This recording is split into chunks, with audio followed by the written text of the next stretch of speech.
So welcome, Meredith. This is a different opportunity for you because I'm actually going to interview you for as one of our speakers for our up and coming NZAPH conference this year. Um, so I will let you introduce yourself. Apart from being the president of the NZAPH, could you tell us a little bit about yourself? Thank you, Teresa. Well, I've been in practice for 31 years and I'm really passionate about helping people overcome addictions, which is one of the topics that I wanted to talk about, the addiction mindset for this conference and how I work with my clients. And yeah, I'm sort of passionate about sharing that to fellow colleagues. I love teaching, so I've got a school, a hypnotherapy school that I've just started, which is exciting. So I'm up to a few things, and I'm rewriting a book that I did create, but I'm sort of going back to rethink it through, and it's all about your mind monster and overcoming anxiety. So yeah, I've got a few things on at the moment, but I love to do what I do, and I love helping people, and I like educating people. So yeah, it's a bit about me. Wonderful. So we have quite a few different speakers coming to the conference this year, which I'm really excited about. And you yourself are going to be one of those speakers. What are you actually going to be talking about? Can you tell us a little bit? Don't give away everything, obviously, but tell us a little bit about the subject that you're going to be presenting on. Well, one of the things when it comes to addictions and overcoming them, people need to have a bit of a clear pathway on how they're going to put that behind them. And so I'm going to talk about the 3Ds. And the 3Ds is detachment, determination, and direction. So I'm going to go into that a little bit more with people. And there's also another thing that I like to share, and that's the 3 keys to relaxing. So I'm going to talk about how the breath and the body language and where we point our mind has a huge part to play in how we feel in ourselves. So a lot of times when we're thinking about an addiction, and coming away from that addiction cycle, often they're on some levels medicating stress and anxiety. So if we as therapists can help that client find new ways of relaxing, new ways of reducing that stress, that means that when the trigger goes off, they have a different protocol they can run to deal with it instead of hopping into the addiction cycle again and again.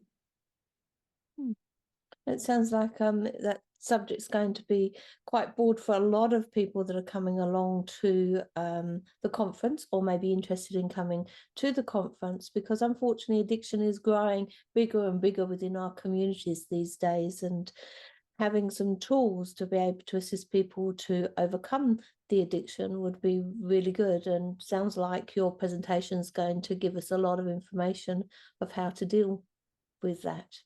100%. I think, as a hypnotherapist, addiction is our bread and butter. We're dealing with people coming in with various types of addictions all the time. And if we can have a clear understanding of what's going on for that client, we can support them better. And I think having levels of protocols that we can journey a client through is part of how are you unpacking that client, how are you working out what's triggering them, what's the story behind this, and that sort of thing. And I think sometimes it can be a generic approach that people take to addictions, and I don't think that works for everyone. I think it needs to be individualized, and you really need to get curious with your client to be successful at the other end. So the client really feels you've heard them and you understand their particular situation. Yeah, so that's how I like to work with my clients. I did a radio interview just yesterday, actually, on the addiction mindset, and I was just thinking about, how broad it can be. So it's not always addicted to, a substance. It can be addicted to your screen, screen time, the old doom scrolling. It's getting more and more, isn't it? Especially with teenagers nowadays, because they're always on social media and Yeah. they like the likes and the shares and looking all that sort of data as well. Mm.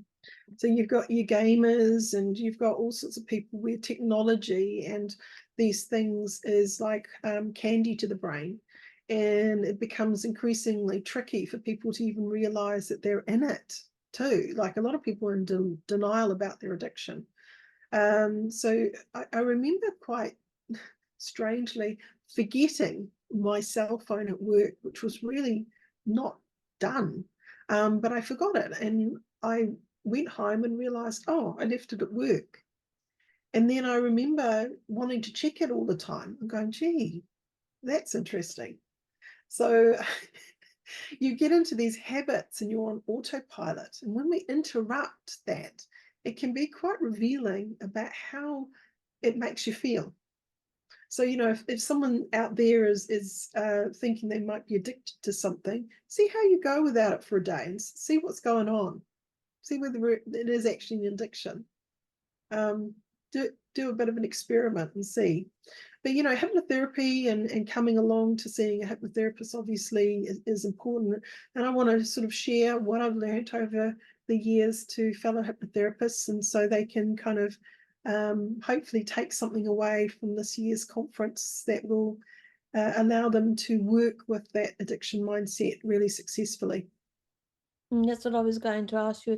Are there 3 like key points that you would like people to be walking away with after they've listened to your presentation at the conference? I think stay curious, client-centered. And if I were to think about the other thing is trust the process.